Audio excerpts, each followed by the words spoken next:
कर्नाटका से एक ऐसा मामला सामने आया जहां पर एक टीचर ने एक वेल प्लान्ड मर्डर को अंजाम दिया,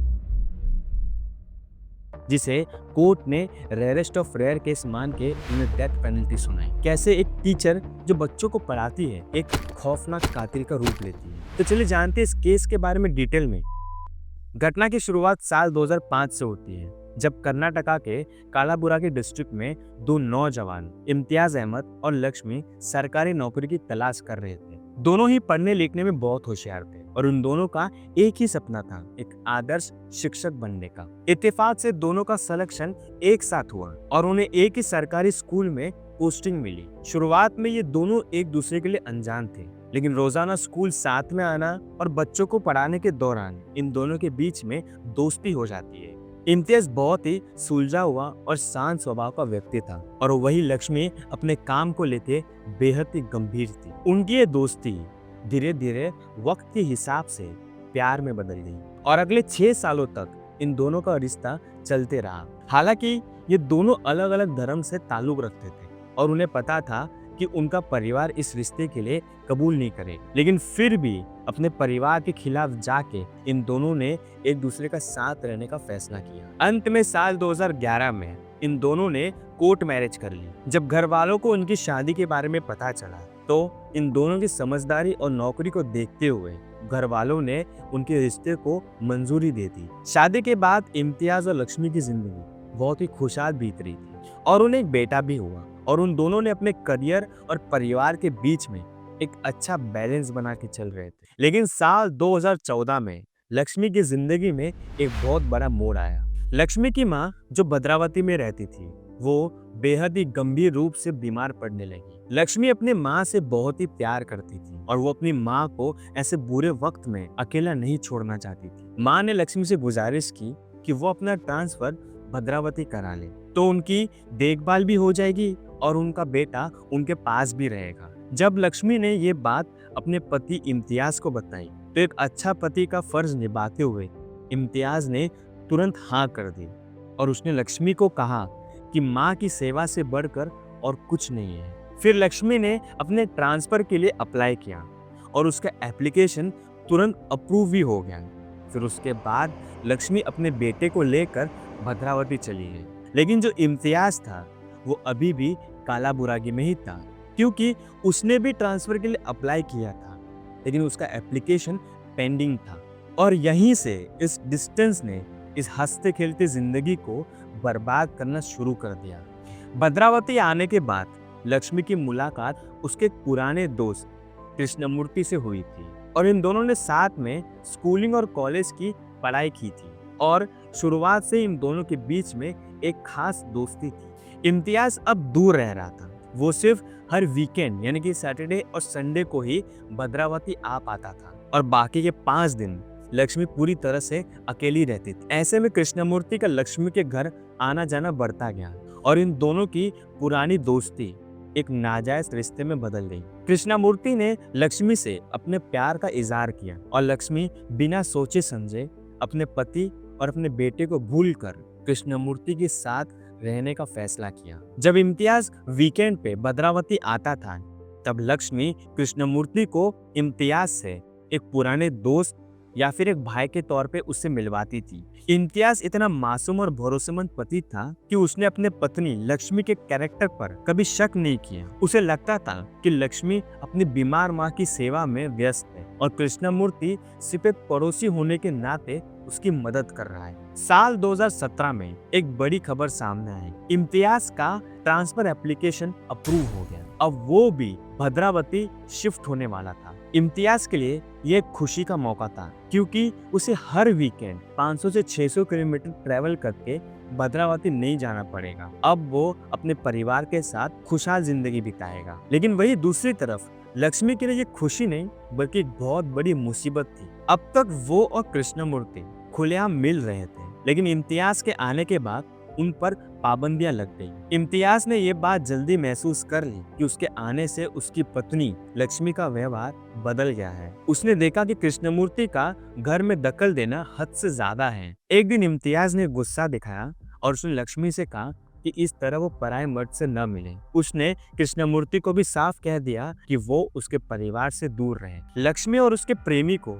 इम्तियाज की ये बात जहर जैसे लगने लगी। उन्हें लगा कि इम्तियाज उनके प्यार के बीच में एक बहुत बड़ा कांटा है। जब तक वो जिंदा रहेगा वो कभी भी सुकून से नहीं रह पाएंगे। जुलाई 2016 में लक्ष्मी और कृष्णमूर्ति ने ये तय किया कि इम्तियाज को वो रास्ते से पूरी तरह से हटा देंगे। लक्ष्मी ने अपने दिमाग का यूज किया और उसने एक ऐसा प्लान बनाया इस मर्डर को एक्सीडेंट का रूप दे सके। उन्होंने एक ऐसा प्लान बनाया कि वो इम्तियाज को सोते हुए मारेंगे ताकि वो पलटवार न कर सके। 7 जुलाई 2016 को जब इम्तियाज थका हारा स्कूल से लौटा तब लक्ष्मी ने बड़े प्यार से इम्तियाज को खाना परोसा, लेकिन उस खाने में लक्ष्मी ने बेहोशी की दवाई मिलाई थी। इम्तियाज अपनी पत्नी पे भरोसा करके उसने वो खाना खा लिया और थोड़ी देर बाद जब गोली ने असर दिखाना शुरू किया फिर इम्तियाज गहरी नींद में चला गया। लक्ष्मी ने तब तक इंतजार किया जब तक उसे ऐसा न लगे कि इम्तियाज अब होश में नहीं आएगा। फिर लक्ष्मी ने तुरंत कृष्णमूर्ति को मैसेज किया कि रास्ता साफ है, जल्दी आ जाओ। कृष्णमूर्ति जो पहले से ही रेडी था वो लोहे की रॉड और हथौड़ा लेकर अंधेरे का फायदा उठाकर घर में घुस गया। घर में दाखिल होते ही लक्ष्मी ने कृष्णमूर्ति को उस कमरे में भेजा जहां इम्तियाज बेहोश पड़ा था। बिना किसी दया के कृष्णमूर्ति ने हथौड़े से इम्तियाज के सर पे वार किया। इम्तियाज का सर जो पूरी तरह से कुचल चुका था, उसके सर से खून की धाराएं बह रही। क्योंकि इम्तियाज बेहोश था इसलिए उसकी चीखें नहीं निकली और उसने मौके पर ही दम तोड़ दिया। कत्ल करने के बाद दोनों बिल्कुल भी नहीं घबराए। उन्होंने मिलकर कमरे में लगे सारे खून के धब्बे को साफ किया और इम्तियाज की लाश को बेडशीट में लपेट के उसे पैक कर दिया। कृष्णमूर्ति ने अपने कजन को बुलाया जो अपनी कार लेकर आया। रात के लगभग 2 से 3 बजे के आसपास इन तीनों ने मिलकर इम्तियाज के लाश को कार के डिक्की में रखा। वो लाश को लेकर भद्रा नदी के पुल पर पहुंचे और तेज नदी के बहाव में उस लाश को फेंक दिया ताकि सबूत पूरी तरह से मिट जाए।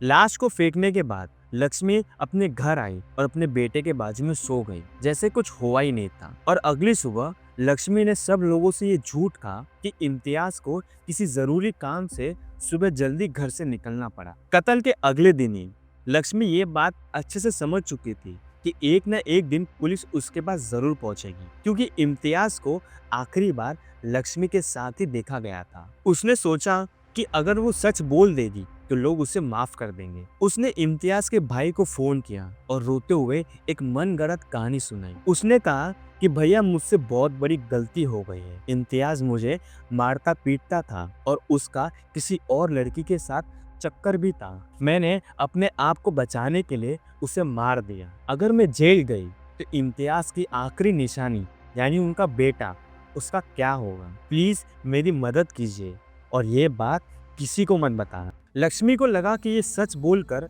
वो उसके भाई की सहानुभूति पा लेगी और परिवार के डर से कोई पुलिस स्टेशन नहीं जाएगा। ये उसकी सबसे बड़ी गलतफहमी थी कि एक भाई अपने भाई के कातिल को यूं ही छोड़ देगा। इम्तियाज का भाई लक्ष्मी के बातों में नहीं आया क्योंकि उसे पता था कि उसके भाई का स्वभाव कैसा है। वो तुरंत पुलिस स्टेशन जाकर लक्ष्मी के कन्फेसो के बारे में बताया। पुलिस भी हैरान थी क्योंकि उस वक्त तक इम्तियाज की लाश नहीं मिली थी। पुलिस ने जब लक्ष्मी से सख्ती से पूछताछ की तो पहले तो वो कुछ भी बताने से मुकर गई, लेकिन जब पुलिस ने उसका मोबाइल का सीडीआर यानी कि कॉल डिटेल रिकॉर्ड और व्हाट्सएप के चैट्स को चेक किया तो पूरी तरह से साफ हो गया। कत्ल की रात वो कृष्णमूर्ति से लगातार कॉल पे बात कर रही थी। उसके फोन से डिलीट किए हुए मैसेज को जब रिकवर किया तो जो उन लोगों ने मर्डर का प्लान किया था तो पूरी तरह से साफ हो गया। पुलिस ने कृष्णमूर्ति को गिरफ्तार किया। फिर कृष्णमूर्ति और लक्ष्मी को इन दोनों को आमने सामने बैठाया और फिर पुलिस के डंडे के आगे इन दोनों का झूठ ज्यादा देर तक नहीं टिका और फिर इन दोनों ने लाश कहाँ फेंकी उसका लोकेशन बताया। 9 जुलाई 2016 को पुलिस ने भद्रा नदी में एक बहुत बड़ा सर्च ऑपरेशन शुरू किया। तो स्विमर्स के मदद से कई घंटों के बाद जाके नदी से इम्तियाज की लाश को निकाला गया। लाश की हालत बहुत ही खराब थी, लेकिन उसके सर पर लगे चोट के निशान साफ बयान कर रहे थे कि उसे बहुत ही बेरहम तरीके से मारा गया था। पुलिस ने कत्ल में इस्तेमाल हुए हथौड़ा और रॉड को बरामद कर लिया। फॉरेंसिक रिपोर्ट्स ने ये साबित कर दिया कि इम्तियाज को पहले जहर या फिर बेहोशी की दवाई दी गई थी, क्योंकि उसके शरीर ने अपने आप को बचाने की कोई कोशिश नहीं की थी। पोस्टमार्टम रिपोर्ट ने यह भी साबित किया कि लक्ष्मी की सेल्फ डिफेंस वाली कहानी पूरी तरह से झूठी थी। सारे सबूत अब कृष्णमूर्ति और लक्ष्मी के खिलाफ थे। इन सबूतों ने इस केस को कानून की नजर में बहुत ही मजबूत बना दिया। ये मामला साल 2023 तक चला। कोर्ट में सरकारी वकील ने दलील दी कि एक शिक्षक का काम समाज को रास्ता दिखाना होता है, लेकिन लक्ष्मी ने न सिर्फ अपना घर उजाड़ा बल्कि पूरे शिक्षक को शर्मसार कर दिया। 23 अगस्त 2023 को जज ने अपना फैसला सुनाते हुए इसे रेयरेस्ट ऑफ रेयर केस कहा। जज ने कहा कि ये एक प्लान मर्डर है जिसमें रहम की कोई जगह नहीं।